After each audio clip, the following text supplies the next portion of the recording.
Now, if you've been on certain spaces of social media, you've probably heard all about the Tyla discourse. There's been a wave of viral takes claiming she said she's not black, and it's led to a lot of people questioning how Tyla identifies and what it really means. However, that's not the full story, and in fact, it's not even half of it. There's a deep history tied to Tyla's background in South Africa, and without understanding that, the whole conversation online gets taken out of context. Is this a Tyla issue, or is it just an issue of education?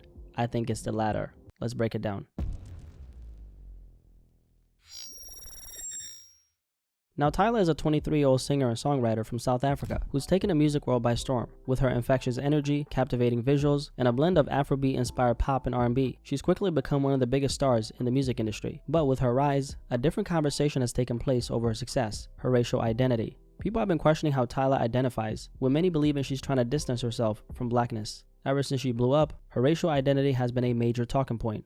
Born and raised in Johannesburg, South Africa, Tyla, who has Zulu, Irish, and Mauritian Indian heritage, openly embraced her mixed-race background on TikTok before the fame, consistently referring to herself as a colored woman. And by the time 2024 rolled around, Tyla was starting to appear everywhere, and the questions about her racial identity only got louder. After her Breakfast Club interview, she was accused of rejecting blackness.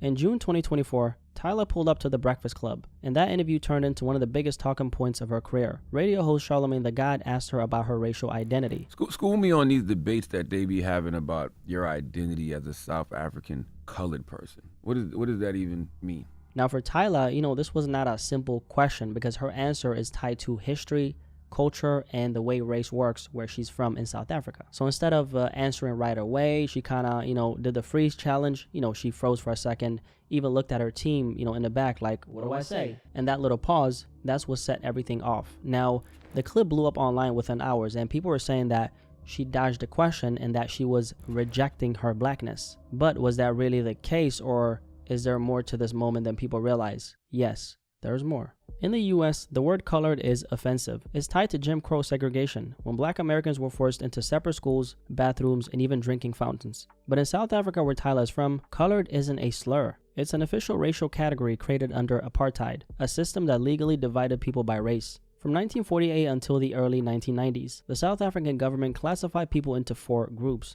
white, black, colored, and Indian. And this wasn't just paperwork. It dictated where you could live, who you could marry, what job you could have, even which beaches or bathrooms you could use. And here's the key difference, right? In South Africa, colored doesn't mean mixed race like it does in America. When you hear mixed race in the US, it usually means having parents or grandparents of different races. For example, someone with one black parent and someone with one white parent. In the US, mixed race describes an individual's family background, not an entire community. In South Africa, however, colored is much deeper than ancestry. It's a recognized cultural identity with its own history, traditions, social norms. Essentially, it's a community that's existed for generations. And in the Western Cape, the province where Cape Town is, they're actually the largest group, making up about 42% of the population. So that's not a small group, that's nearly half of the province. So when Tyla says she's colored, she isn't avoiding blackness, she's speaking about the identity her country recognizes. So the colored community in South Africa have over generations built a unique heritage shaped by African, European, and Asian roots. But under apartheid, they were still placed in a strict racial hierarchy, ranked between white and black, and denied many basic rights. While the black majority faced the harshest oppression, colored people also lived under laws that controlled their movements, limited their opportunities, and kept them segregated. One of the harshest tools was the pass laws,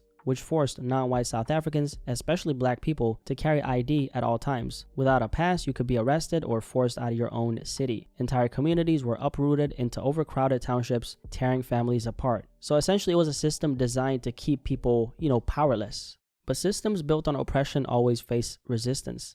And in 1976, frustration exploded in the Soweto uprising. Thousands of black students took to the streets to protest a government policy forcing Afrikaans, a Dutch-based language spoken mostly by white South Africans and the police, as the main language in schools. For the students, this wasn't just a language barrier, it was another form of control. Most teachers couldn't even speak Afrikaans fluently, which made learning nearly impossible. And for the students, it made one thing clear: the government wasn't just, holding them back in the present, it was cutting them off from the future. What started as a peaceful protest quickly turned into a massacre when police opened fire on unarmed students, killing hundreds. So if Jim Crow was Black America's breaking point, the Soweto uprising was South Africa's. And this became a turning point in the fight against apartheid, sparking global outrage and fueling even more resistance. And meanwhile, the system made sure the non-white South Africans, including the colored community, were kept at the bottom, excluded from land, wealth, and opportunities. So when she says I'm colored, she's not rejecting her blackness. She's affirming a community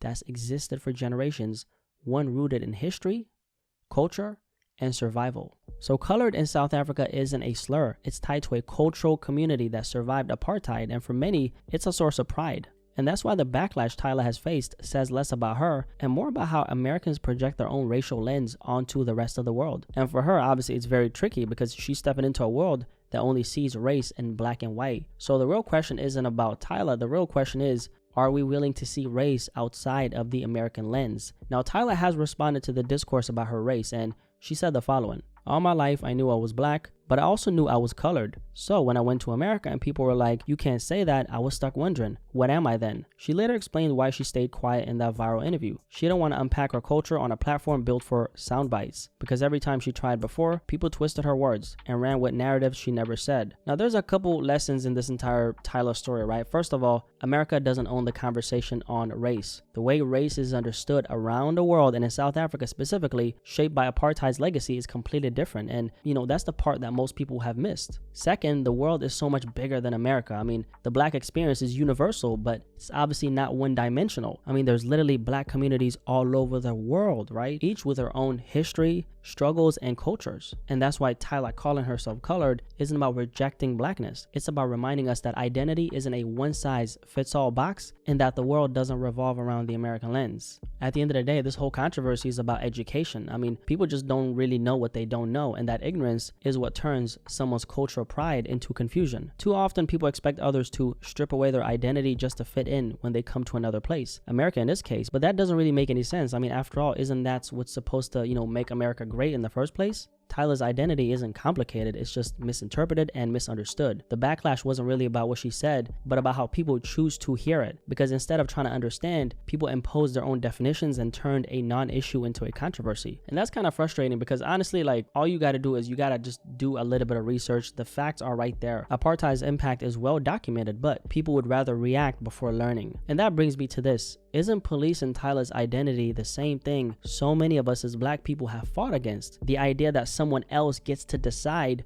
what it means to be black. And it all goes back to the bigger misunderstanding. The idea that black people are a monolith. People shouldn't have to erase who they are to fit into someone else's narrative. Hopefully this conversation pushes more people to educate themselves before jumping to conclusions, because when you do that, you're just burning calories on a problem that doesn't exist. Anyway, if you made it this far, drop a like on this video. If you're new here, my name is Blacky Speaks. Nice to meet you. Digital handshake. Thank you for subscribing. What do you guys think about this conversation surrounding Tyla's racial identity? Personally, I think people are very wrong about it, but maybe you disagree, okay? You let me know in the comment section below. And also, guys, we got the Blacky mug, man. Go cop a little mug. If you like coffee, you like to drink water, I'm sure you do all that. So go cop a mug. It's in the, the link in the description below.